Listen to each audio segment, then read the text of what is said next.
Hello, snakes. My name is Dante, and today it's Podcast Tuesday once again. Oh shoot! Oh shoot! Oh shoot! All right, there. Ah, this There we go. Now it's better. Yeah, Podcast Tuesday once again. Looks like Elish Nord is completing my bedroom, my setup, like something. Doesn't matter. That's just Anyways, here's a birthday shout out for today. Happy birthday to my friend Brat, turning 19 today. So yeah, happy birthday to Barack.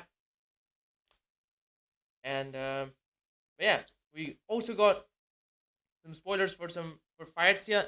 All will be one.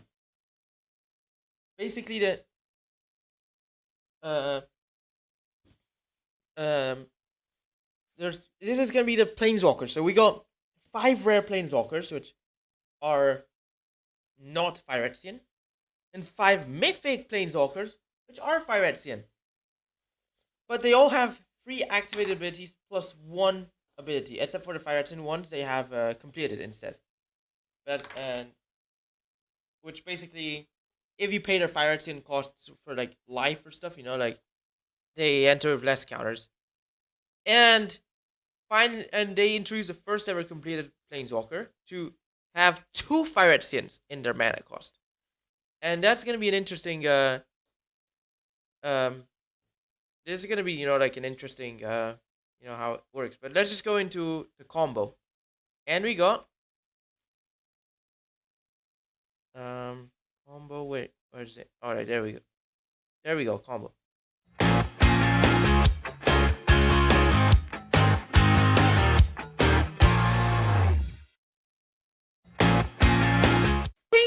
We got 2 Bellowing Igisaurs and Walking Ballista.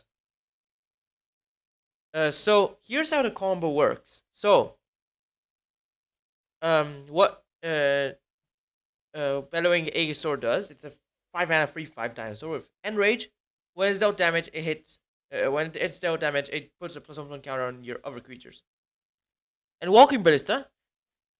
So yeah, you can for 2 mana and no, it's at double edge 0/0 into battlefield at +1 counters. And so basically for every 2 mana you spend on casting this, enters with a counter. 4 mana, well, of course not like that because extra costs, that does not really count. It's just where you pay for it. 4, you put a +1 counter on the Walking Ballista and remove a +1 counter on it to deal 1 damage to any target. So it is infinite power and toughness. So what you do Walking Ballista, ping 1 Bellowing Igisaur. I don't know how you pronounce that. Then it puts like 1 +1 counter on the other dinosaur, and place the counter back on the Walking Ballista, plus any other creatures you might have, Then shoot with the Walking Ballista again to the second dinosaur. So then it will grow the first one. So since it keeps on outgrowing the damage it receives, you can get infinite +1 counters on the dinosaurs and infinite power and toughness on the other creature as well, And then when it regenerates, at the end of the turn, when it heals the damage, your dinosaurs also become infinite. They become infinitely large. And yeah, it's actually a good one, but you need like 2 of them to actually do the combo. Oh my god. Them Twitch, what is going on? Oh my, I do not want chatbots or by by viewers. What is this? It's just so like Doge, bro. And the website they advertise. That's like a Dogecoin scam or something, right? Oh my god, they also reach Twitch, bro. Like literally everywhere I go, I see this comment, and like legit, it doesn't even make sense. I'm like, even I've even seen it on my YouTube channels, or like I've seen just on my unboxing videos, like people would just comment that, and like, and then I would see like other videos, like especially the YouTube Shorts, like legit everywhere you go, you just see that one comment about waffles something, and apparently just I just searched it up, and apparently just some random joke that some YouTuber did, trying to see, kind of like those. If it's not a mistake, it's a masterpiece, kind of comments, or the it's Morbin time, it's just, bro, everywhere you go, like even if it's not a joke video or something, like you always see that comment, like at least they're not bot comments, it's not like one of them bots, that would just put a random quote on your channel and then just um and then their profile picture is just some scam claiming that you can get like $750 a day or something. That that only like for real, if you wanna get $750 a day, just be Ronaldo and play for Al Nasser, which that is what basically Ronaldo's doing. But apparently, Messi, if he actually goes to Saudi Arabia, he's gonna get paid more than Ronaldo, and you'd be paid like what? I think like $6 a second or something. Let me see. How much is Ronaldo being paid per second? How much is Ronaldo paid per second? Around $3.60 per second. In oh wait. Oh, hold on. Let me see. Football transfers. That's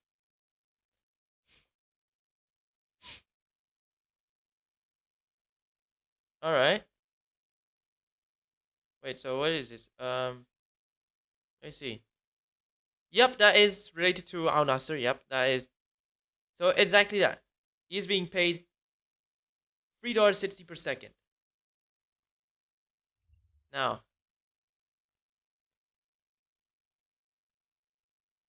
so yeah. Oh wait. Another website says it's I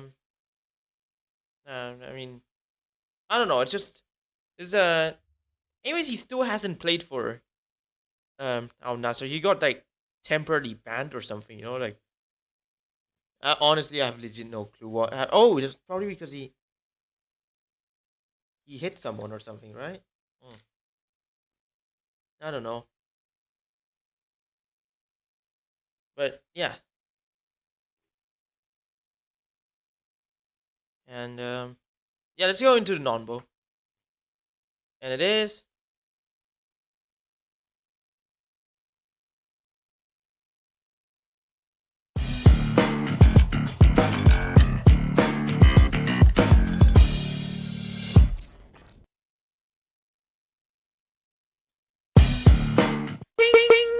This will probably kill you. You have contamination, which is like a much more effective blood moon because, well, I mean, you have to pay an upkeep cost of sacrificing creature, but basically but all the lands start tapping for black instead of tapping, for the normal mana.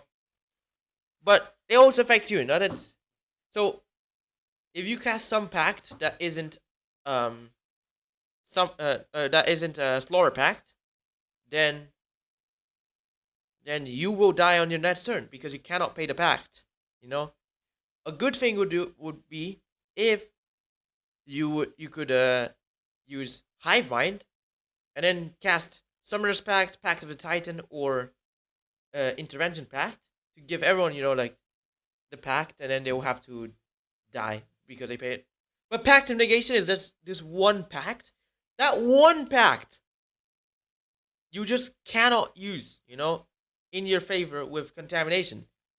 And Slaughter Pact, it doesn't even kill you, and you cannot use it in your favor. So the non-bow here is just contamination and Pact of Negation. So yeah, this will just kill you. If you really wanna straight up, die, play one with death. 1 mana, you lose the game, and that's it. Just concede. You don't even need to pay mana. It doesn't even go on the stack. and yeah. But either way, there's still this one thing that would stop you from losing. That's in the main draw if you have it, or if the opponent has Abyssal Persecutor, where you can't win and the opponents can't lose, and and and then this game could go on. Then the game could go on forever. Like if basically what's it called? Oh yeah, Abyssal Persecutor and Platinum Ranger are controlled by the same player, and it would just deck everyone out, remove everyone's hands. That's it. No one can win. No one can lose. No one can even like leave the table. Because they can't lose. They can concede. They can declare they concede, but they don't lose. They they just gotta stay in the game. And yeah, it's just so weird. Like. But yeah, let's go into the number 10, and it is.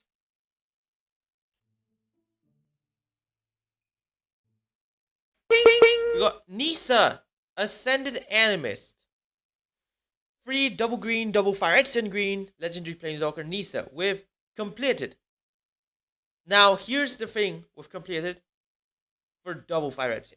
Each time you pay a Phyrexia with life, enters with 2 fewer loyalties. So, if you were to cast Nisa for 5 mana, she enters with 3 loyalty. Cast Nisa for 6 mana, she enters with 5 loyalty. And if you cast her for the full 7 mana, she enters with 7 loyalty. But the thing is, it's like that the completed does not really work well. I thought it was like you gotta pay both. With so instead of paying the 2 green, you could pay 4 life, and it enters with 2 for your loyalty. Or for each one, it's 1. Or that basically if you paid at least 1 with life, then enters 2 for your. But no, it's even worse than that. For every 2 life you pay, enters with 2 fewer loyalty. Like, for real, why would I pay a cost like that? Why would I, like, if it weren't for that completed, then Jury actually good, or like 7 mana for 7 loyalty. I mean, I don't know, but I mean the +1 is actually not that bad. It creates an Ed's Fires in Horror, where Ed's is Nisa Ascended Animist loyalty. So if you cast her for 5 mana, you're getting a 4/4 horror. But then if you get but then for 6 mana you could get a 6/6 horror, which for 6 mana you could also get Colossal Dreadnought. I'm joking. I mean, you could also get Vorinclets, or some other 6 mana card that are actually good, compared to a vanilla 6/6, -1, destroy target artifact or enchantment. Not that bad, but it's -1. Could be a 0. I mean, well, otherwise she just ends up being like a 5 mana enchantment destruction, So better to use, something like Return to Dust or something, I mean, no, not Return. I don't know. Return to Nature. I don't know. Something that would just destroy an artifact or enchantment, Exile or something, Wilt, for example. But honestly, I don't know who uses Wilt. I mean, it's better in Return to Nature, but then you could use 1 mana Nature's Claim. -7, it's just an overrun that counts for. That instead of doing a +3, it does a plus for your forests and stuff. And yeah, let's just go into the number 9, and it is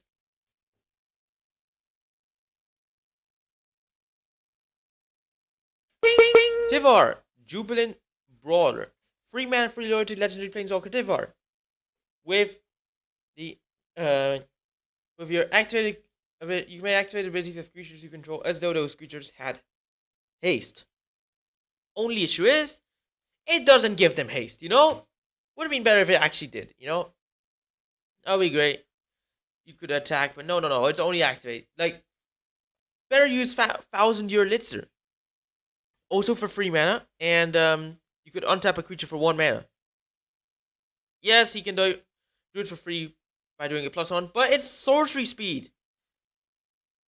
1,000 year elixir can do it instant speed. And then like -2 mill free, then you may return a creature card with MV 2 or less from your graveyard to battlefield. And that is actually not quite bad. But I mean, there are some abilities that are probably better, you know. For example, there is Unearth. 1 mana, and it brings back a creature of MV 3 or less from your graveyard to battlefield. And 3 actually makes a big difference. You could actually bring back balls, you know, like ball, lightning, lightning skelemental, or even the you can even bring back what's it called, a card, oh yeah, a pyromancer, seasoned pyromancer. You discard and fill up your graveyard. But then this best thing you'll probably bring back is just Death Shadow or Tarmogoyf with this, you know. And or you could bring back a the what is this? Oh, I forgot the name. The one that searches for the battle skull. Mystic. Stoneforge Mystic. Yeah, that one. You could bring back Stoneforge Mystic, but not, you know, any artifact that's thrown in there. And you can bring back Stormcrow. But yeah, that was that last part was also, you know, a joke. We even play Stormcrow. There's so many cards strictly better, you know, like Ledger Shredder. Oh, Ledger Shredder, that's one that you could use. You could even use but yeah, some of the cards, you know, mentioned, they don't even use green black. So oh wait, hold on. Wall of Roots. That's a 2 mana. But yeah, oh wait, something with Undying. The Gist, that's also 2 mana. That could be played in a Yawgmoth deck. And if not a Yawgmoth deck, then maybe Jund. But let me see. 1,000. Wait. 10 cards with the name 1,000. Alright. 1,000 year elixir. And alright. It is modern legal. But it's not used in modern. I think Tivar's not gonna get used. So yeah, maybe that's second ability, but I think it's worse than 1,000 year elixir. Let's go into number 8. And it is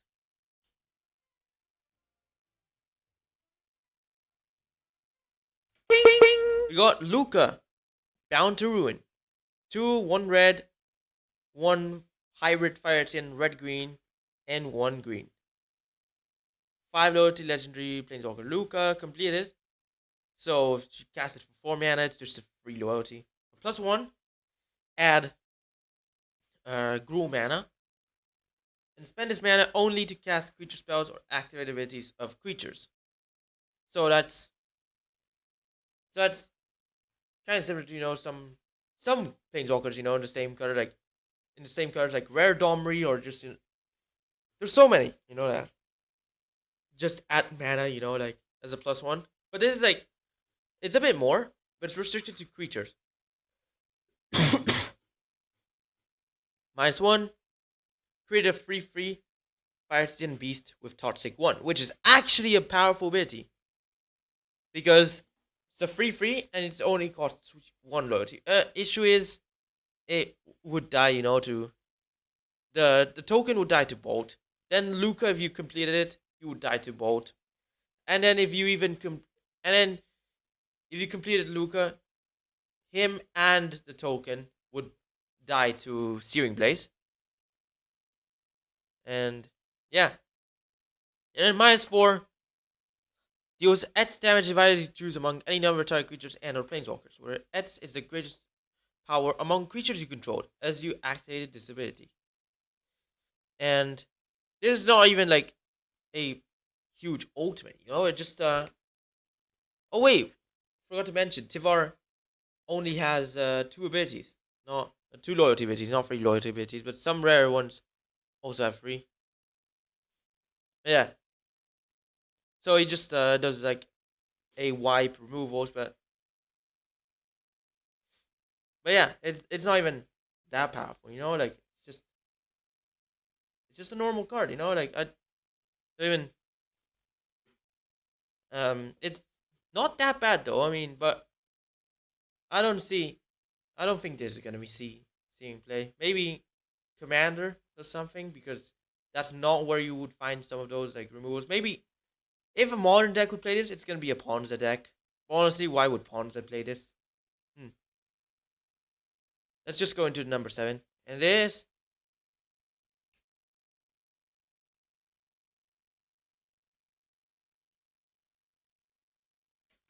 Koff is back. 4 mana, 4 loyalty, legendary planeswalker. Koff +2. Search your library for a basic mountain, reveal it, put in your hand, and shuffle. -3. Koff deals. Oh, this he actually doesn't have an ability. Found out. -3, Koff deals damage to target creature equal to the number of mountains you control. And -7, you get an emblem with a mountain and battlefield under control. Deals 4 damage to any target. Works really well, especially like since all of his like outside the color pie, he gets to search for the mountains and he put it in the hand. And the removal is actually a good one, you know. It's on the pipe because yeah, it's red and it deals damage. But he actually has a good ultimate, you know, like and plus it only takes 2 activations. Like you do 2+2s, and then on the third turn, you know, like cast him 1 turn, and then another one. You could and then on the following, you can actually -7, and he's still alive. He would still be at 1 loyalty, or at least he can like take 1 damage before he can survive 1 damage. Damage, you know, just 2 turns need to pass, and then with him taking at most 1 damage, and then he can ultimate that quickly. And the ultimate is actually a powerful one. It when a mountain is battlefield under your control, deals 4 damage to any target. It can serve as removal, or it can just start shooting the players. You know, like you top deck a mountain, you can weaponize your whole deck with Koff. You know, because if you miss and you get a land in the late game, it's still gonna be powerful. You know, it's gonna hit for 4 damage, and it's just good. And you can even start searching for mountains if he's still alive. You know, and search for mountains, put them down, and just keep on like racking up 4 damage each turn. Really good. And issue is he does not have an ability, unlike like the other rare planeswalkers. But at least he has 3 loyalties because Tivara has an ability, same one as 1,000-Year Litzer, but yeah, only has 2 loyalties. He has 3 loyalties, but let's just go into the number 6. And we have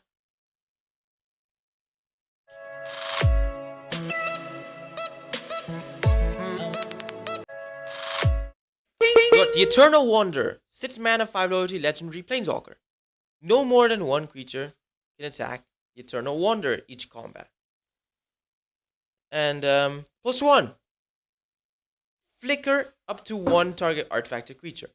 0. Create a 0/0. No, what? 0, no. 2/2 samurai with double strike. Double strike. Oh my god, even better because original one I think had I don't remember if it was vigilance or if it was vigilance, not first strike. Double strike, so it's even better now. And -4 for each player. Choose a creature that player controls. Each player sacrifices all creatures they control not chosen this way. Only also affects you, but it's actually but it's actually like the actually kind of powerful one because it lets you choose like their weakest creature and you choose your strongest creature, and it just wipes out, like, and it's a sacrifice. It doesn't even destroy. So here's like it's like tragic arrogance or something. Let me see. Tragic arrogance. Yes, exactly that. 5 mana, sorcery for each player. You choose from among them. Among the permanents that player controls. an artifact, a creature, an enchantment, and a planeswalker. Then each player sacrifices all over non-land permanents they control. And yeah, it's just re powerful, you know, like it tragic arrogance. This is just like tragic arrogance, but only for creatures, which in a sense, it you could see it as something weaker, but I mean, you don't lose your creatures either, you know. And but I mean, you could actually bring down like Eternal Wonder and instantly like board wipe. So like some control decks in Modern and Pioneer could see use to this card, like because I mean it's 6 mana, shouldn't be that hard to cast, you know. Like as soon as you put it down, you just board wipe, and she's still on there. And plus, it's capped to one creature per combat that can attack your Eternal Wanderer. And if you can keep that creature at bay, you can keep on like using the Eternal Wanderer to create samurais, blink stuff, you know, like because I mean Yorion's not even in the format anymore, so you might need something else that will help you with blinking, you know, if you need to blink. Maybe Yorion just because it's an extra card, kind of like Lurrus, but I don't know. Honestly, I think Yorion was better than Lurrus. So yeah, but yeah, I want to see more companions. That would be really cool. Cool if they make more companions. Hmm. But yeah, let's go into number 5, and it is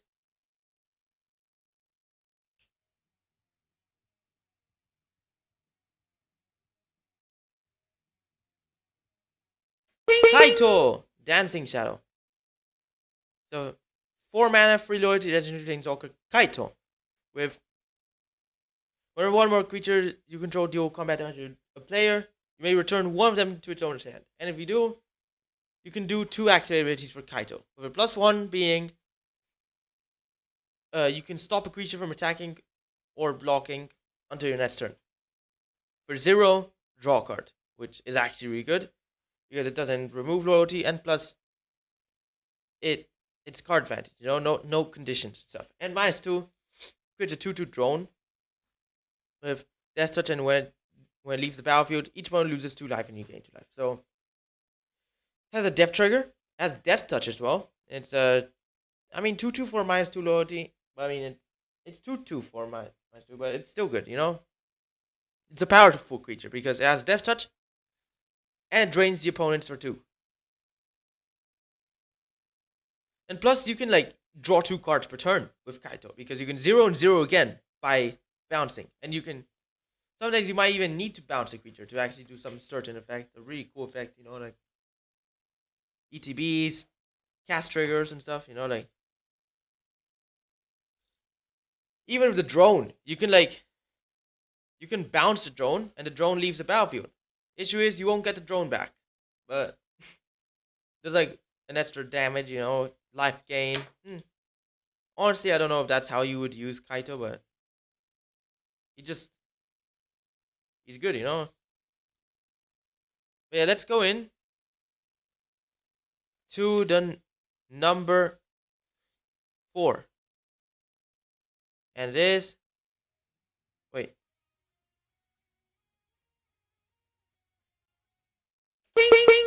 We got Vraska, Betrayal Sling, Betrayal Sting. Sorry, not Sting. What? 4, 1 black, and 1 Phyrexian black. 6 loyalty, legendary planeswalker Vraska. Completed. So if you pay 5 mana, she's only 4 loyalty. 0. You draw a card and lose 1 life. Oh, hold on. Wait.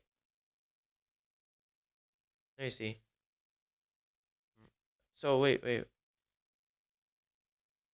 Oh, proliferate. Wait. Oh, that's why it's a 0. He can I didn't even read it.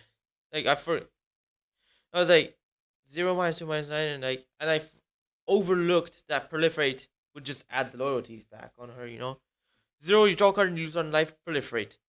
So yeah, so that this time they're actually smart. You know, like instead of like doing a +1 that actually is a +2, it's actually they made it 0. That's actually a +1, and plus it's card advantage. You draw a card.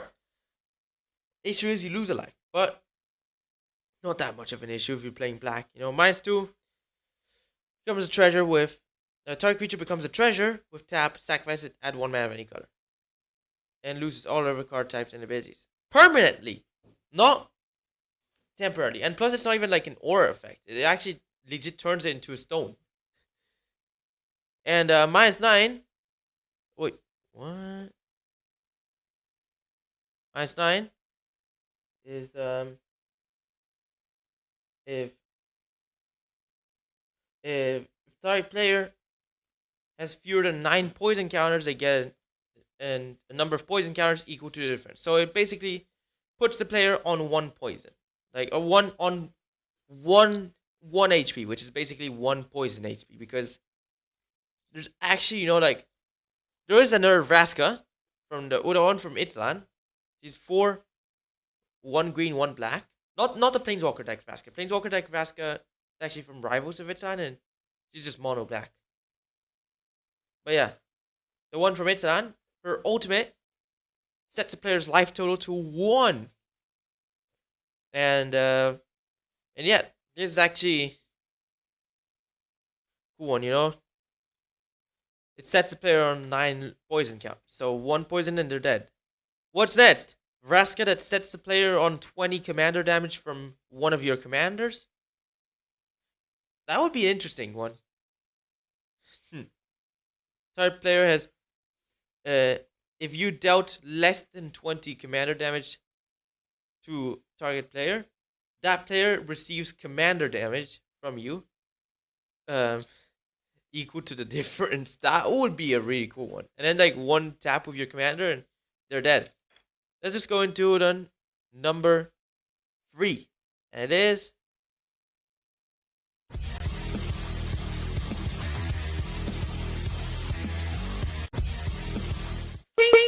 Kaya, Intangible Slayer.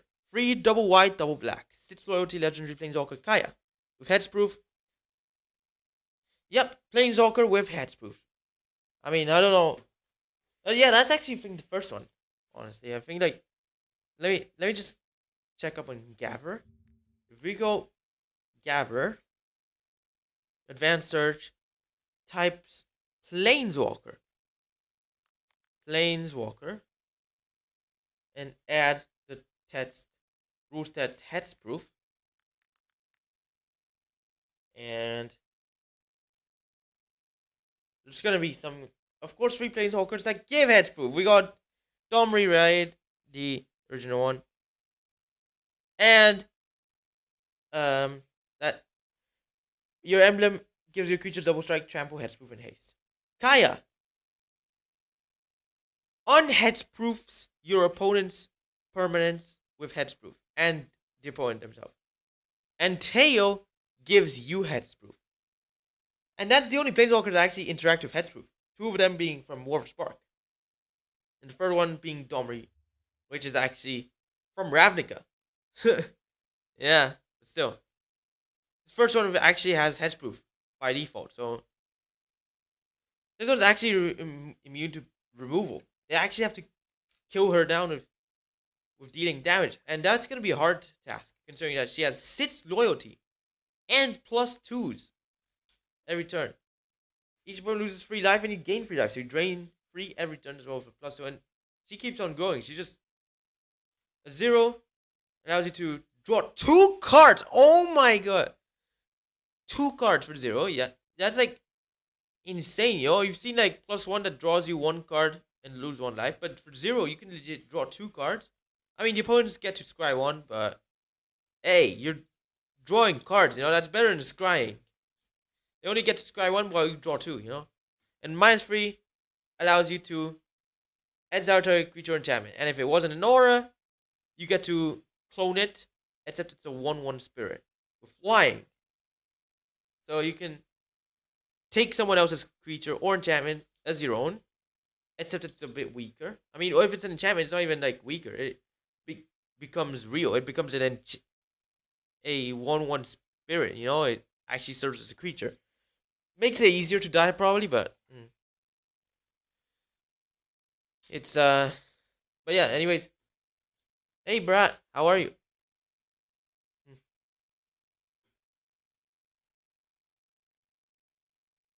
Yeah. So yeah, let's go to the number two, and it is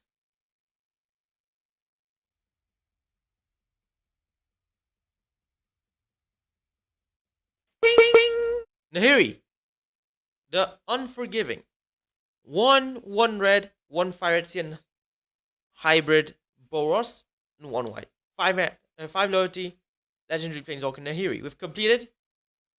Um, so if you spend free mana, it's actually free loyalty, which is actually good. You know, it's an on par. Plus one, you can force um you force a creature to attack a player each combat if able. So it doesn't even so it forces the creature to attack, and it also forces it to hit the player. It could be you, but it cannot hit planeswalkers, you know? So Nahiri is saved from that creature, you know? Another plus one that allows you to rummage. And for 0, you can exile creature or equipment with MP less than Nahiri's loyalty from your graveyard.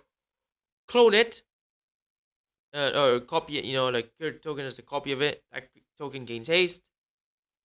And exile it at the beginning of the next end step. So you can basically unnerve or like temporarily embalm artifacts and creatures from your graveyard. No, creatures or equipment.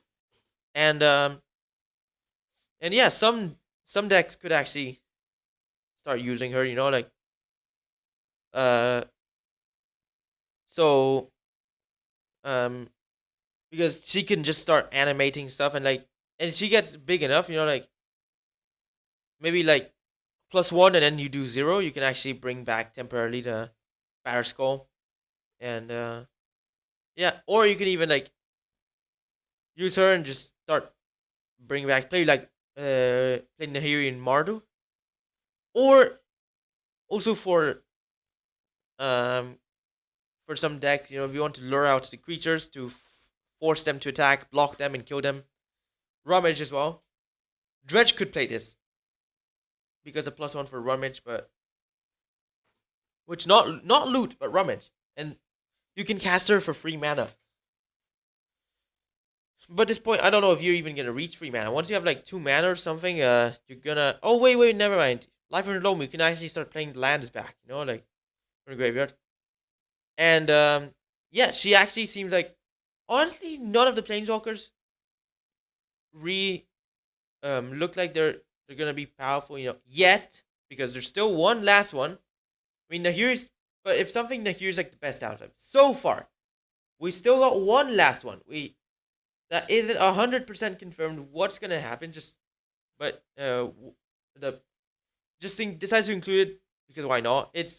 And plus it's also one of my favorite planeswalkers, and you know, like not cards but like planeswalkers because characters. Jace, you know, it is.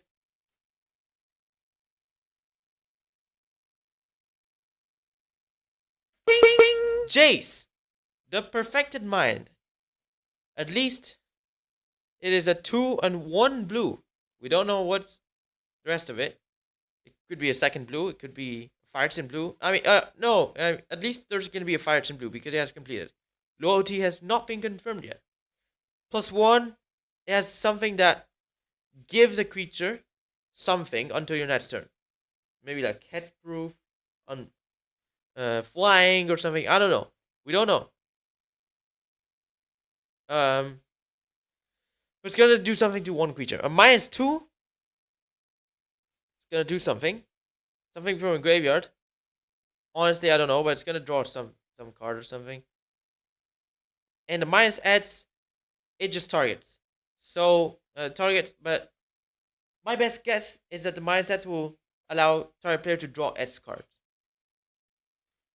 And hopefully this is actually gonna be a good card, you know, because otherwise, this set's gonna have like 10 planeswalkers, 5 mythics and 5 rares, and none of them are actually gonna be good. That's like it'll be so weird. If that happens. But so of course they're gonna make Jace a good one.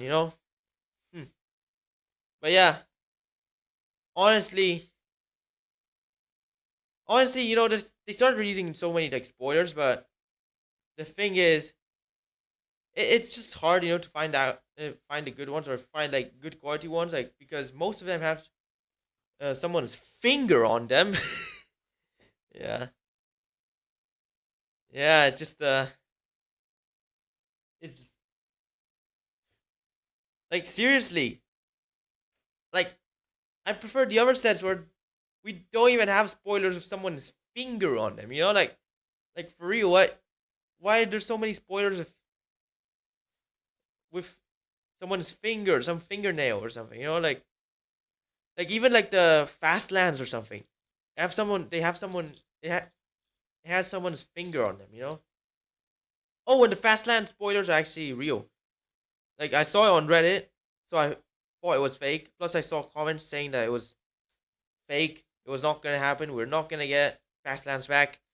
But then they got confirmed because they got added to Mythic Spoiler. And if a spoiler is on Mythic Spoiler, it is a real spoiler. And if it's a real spoiler, it's on this channel. So yeah, hopefully next week we will get some more more spoilers and stuff. So I can do another spoiler channel. And yeah. Anyway, thanks for watching. And yeah, remember that there's podcasts live every Tuesday at 4:30 GMT. So stay tuned to them. And yeah, there's gonna be some interesting, topics where I will usually cover 10 cards. And even if it's not something you're interested in, you should at least stay for the combo and the non-combo. There's always going to be one combo and one reverse interaction that will probably screw you over. Or just disable one of your cards or something. So, yeah. It's just, it's just, it's just that. Anyways, once again, happy birthday to Barat. But yeah, other than that, thanks for watching. Hope you enjoyed it. Like, subscribe, follow up your friends. Stay tuned to the later streams and podcast. The podcast will be live every Tuesday. And Merry Christmas.